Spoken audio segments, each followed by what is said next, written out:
बहुत समय पहले की बात है। परीलोक में रानी परी अपनी माँ के साथ रहती थी। रानी परी के घर में सिर्फ उनकी माँ और रानी परी ही थी, लेकिन रानी परी को परेशान करने वाला, उन्हें माँ कहकर पुकारने वाला रानी परी के घर में ऐसा कोई नहीं था, जिस वजह से रानी परी को हमेशा इतना अमीर होने के बाद भी किसी न किसी चीज की कमी महसूस होती और बिना संतान के वो बहुत दुखी रहती थी। लेकिन उन्हें एक ऐसी बीमारी थी जिससे वो अभी माँ नहीं बन सकती थी। जब तक उनकी बीमारी ठीक नहीं हो जाती, तब तक रानी परी को किसी भी संतान की प्राप्ति नहीं हो सकती। लेकिन शादी के इतने सालों बाद रानी परी के एक भी बच्चे नहीं थे। ये देखकर कुछ बुरी परियां बहुत बातें बनाया करती थीं, लेकिन उन्हें क्या पता था कि रानी परी अभी बहुत दर्द से गुजर रही है। उन पर क्या बीत रही है वो सिर्फ रानी परी को ही पता था।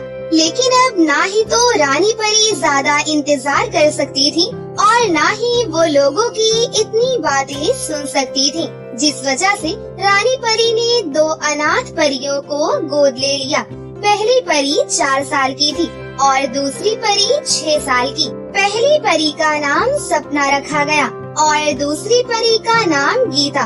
दोनों को ही घर में एक जैसा और बराबर प्यार मिलता था। दोनों के ही घर में आने से रानी परी बहुत ज्यादा खुश थी। रानी परी उनकी सगी माँ तो नहीं थी, फिर भी वो उनके साथ किसी भी तरह का भेदभाव नहीं करती और ना ही तो कभी ये सोचती थी कि ये दोनों तो उनके बच्चे नहीं हैं।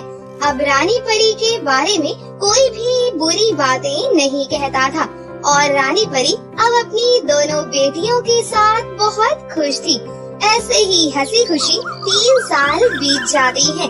सपना और गीता परी अब बड़ी हो चुकी थी। दोनों को ही इस बात का बिल्कुल अंदाजा नहीं था कि उन दोनों को रानी परी ने गोद लिया है। ऐसे ही कुछ समय और बीत जाता है। एक दिन जब रानी परी अपने कमरे में थी, तभी उन्हें चक्कर आने लगे और वो बेहोश होकर अपने कमरे में ही गिर गयी, जिसके बाद परीलोक के डॉक्टर को बुलाया गया। फिर डॉक्टर ने चेक करके बताया, देखिए, चिंता करने की कोई जरूरत नहीं है। हमारी रानी परी माँ बनने वाली है। इनको अपनी 2 बेटियों के साथ अपने तीसरे बच्चे की भी खुशी मिलने वाली है। ये सुनकर रानी परी और सभी बहुत खुश हुए। अब डॉक्टर परी समय समय पर रानी परी की जांच करने आया करती थी। लेकिन एक बार जब डॉक्टर परी ने रानी परी की जांच की, तब उन्हें पता चला कि वो एक बच्चे को नहीं बल्कि वो जुड़वा बच्चों को जन्म देने वाली है। ये सुनकर रानी परी की खुशी का तो ठिकाना ही नहीं रहा। इसके कुछ महीनों बाद ही रानी परी ने 2 जुड़वा बेटियों को जन्म दिया। रानी परी बहुत ज्यादा खुश थी। रानी परी ने अपनी दोनों बेटियों का नाम नैना और सुनैना रखा। अब रानी परी के पास सिर्फ 2 बेटियां नहीं बल्कि उनकी 4 बेटियां थी। ऐसे ही कुछ साल बीत जाते हैं। चारों बेटियां अब बड़ी हो चुकी थी, लेकिन 2 बड़ी बहनों ने तो पहले ही अपनी पढ़ाई पूरी कर ली थी और साथ ही छोटी बेटियों ने भी अपनी पढ़ाई पूरी कर ली। नैना और सुनैना दोनों ही बहुत घमंडी स्वभाव की परियां थी, लेकिन वहीं सपना और गीता परी बहुत ही दयालु स्वभाव की परी थी। तो ऐसे ही एक दिन जब रानी परी अपनी परी माँ से बात कर रही होती है, माँ, आज मेरी चारों बेटियाँ पढ़ लिख कर अपने पैरों पर खड़ी हो गई हैं। हाँ, ये बहुत अच्छी बात है और तुम बहुत ज्यादा दयालु रानी परी हो। तुमने भले ही सपना और गीता परी को गोद लिया, उन दोनों को अपना नाम दिया, लेकिन तुम उनकी परवरिश इतने अच्छे से करती हो जैसे वो तुम्हारी ही बेटियां हो। परी माँ की ये बातें नैना और सुनैना दोनों ही सुन लेती हैं और ये सुनकर उन दोनों को एक और मौका मिल जाता है अपनी दोनों बड़ी बहनों को तंग करने का। इसके बाद दोनों ही सपना और गीता के पास जाती हैं। शर्म तो नहीं आ रही होगी, इस तरह हमारे घर का अपना खर्च बढ़ाकर। ये सुनकर गीता को बहुत बुरा लगता है और वो कहती है, नैना परी, तुम ऐसी बातें क्यों कर रही हो? हम तो ऐसा कोई फालतू खर्च नहीं करते। अच्छा, आपकी जानकारी के लिए बता दूं, हमारी माँ ने आप दोनों को गोद लिया था और ये बात मुझे आज ही पता चली है। और ये सिर्फ मुझे ही नहीं बल्कि सुनैना को भी पता चल चुकी है। और बचपन से आप दोनों ये सोचती आ रही हैं कि आप दोनों रानी परी की बेटियां हैं। इतने अच्छे ख्वाब मत देखिए। ये सुनने के बाद दोनों बड़ी बहनों को बहुत दुख हुआ कि रानी परी ने उन दोनों को गोद लिया है और अब दोनों बहनों को ऐसा लगने लगा कि रानी परी के लिए वो दोनों बोझ हैं। इसीलिए वो रानी परी से बात करने के लिए रानी परी के पास गयी और फिर सपना बोली, माँ, हमें आपसे एक बात पूछनी है। हाँ सपना बेटी, बोलो क्या बात है। माँ, क्या आपने मुझे और गीता दीदी को गोद लिया था? नहीं बेटा, ये कैसी बातें कर रही हो? ये बात किसने कही तुमसे? नहीं माँ, झूठ मत बोलो। अब हम चुप नहीं रहेंगे। हमें नैना और सुनैना ने सारी बात बता दी कि आपने हमें गोद लिया है और हम आपकी अपनी बेटियाँ नहीं हैं। लेकिन अब हमें ऐसा लगने लगा है कि हम दोनों आपके ऊपर बोझ हैं। इसीलिए हम दोनों यहाँ से जा रहे हैं। नहीं बेटा, ऐसा मत करो। हाँ बेटी, हाँ, मैंने तुम्हें गोद लिया था क्योंकि गंभीर बीमारी होने के कारण मैं किसी बच्चे की प्राप्ति नहीं कर सकती थी और लोगों की बातें सुनकर मैं परेशान हो चुकी थी। इसीलिए मैंने तुम दोनों को गोद लिया। लेकिन बचपन से लेकर आज तक मैं तुम्हें हमेशा खुश रखती आ रही हूँ। लेकिन बेटी, तुम दोनों में या अपने बच्चों में मैंने किसी तरह का भेदभाव कभी नहीं किया। आखिर तुम दोनों भी तो मेरी ही बेटियां हो और तुम मुझे छोड़कर नहीं जा सकती। तुम दोनों तो मेरे जिगर का टुकड़ा हो बेटी। ये सुनकर दोनों बड़ी बहनों को बहुत खुशी होती है और वो रानी परी के गले लग जाती है। लेकिन वही रानी परी को ये सुनकर और भी ज्यादा गुस्सा आता है कि रानी परी की दोनों छोटी बेटियों ने अपनी बड़ी बहनों को भड़काया है, जिसके लिए रानी परी अपनी छोटी बेटियों को बहुत डांट लगाती है। और रानी परी भी अपनी जगह बिल्कुल सही थी। लेकिन वही नैना और सुनैना परी अपनी माँ से और दोनों बहनों से इस चीज का बदला लेना चाहती थी। ऐसे ही एक दिन दोनों जुड़वा बहनें पृथ्वी लोक पर घूमने के लिए जाती हैं और उन्हें पृथ्वी लोक का नजारा बहुत अच्छा लगता है। हरा भरा जंगल, बड़ी बड़ी नदियाँ, रंग बिरंगे फूल और ऊंचे ऊंचे पहाड़। ये देखकर दोनों बहनों को बहुत खुशी होती है। जब वो आगे जाती हैं, तब वो देखती हैं कि दो नौजवान एक नदी में नहा रहे हैं। जिसके बाद नैना बोली, अरे सुनैना, देखना नदी में कितने सुंदर नौजवान नहा रहे हैं। देखने में कितनी खूबसूरत लग रही है, किसी राजकुमार से कम नहीं है।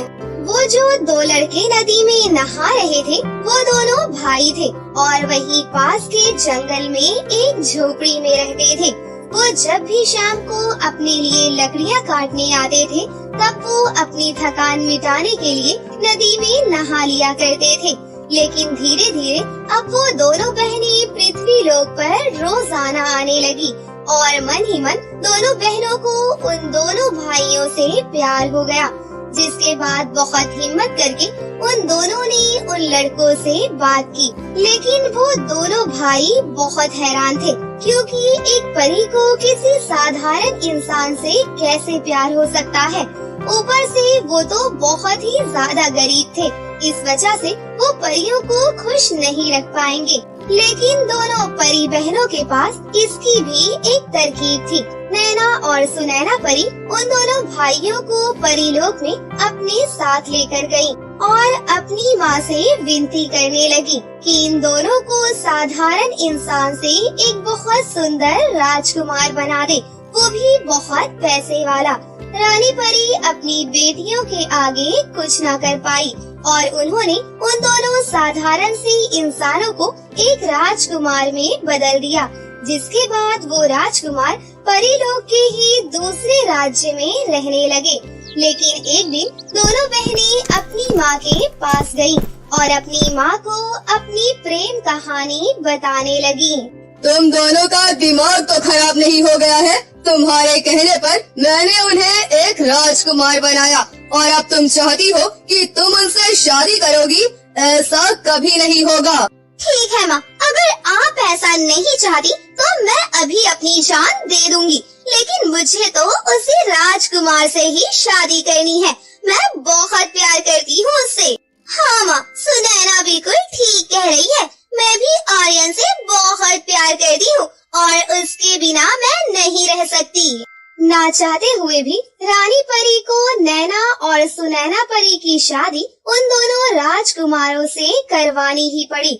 लेकिन यहाँ अपनी बेटियों की शादी कराने के बाद ही रानी परी बहुत ज्यादा बीमार रहने लगी और अब सपना और गीता परी ही रानी परी का ख्याल रखती थी। दोनों बड़ी बहनों को बहुत दुख होता था कि इस तरह नैना और सुनैना परी अपनी माँ को छोड़कर चली गयी, वो भी अपनी माँ की चिंता किए बिना।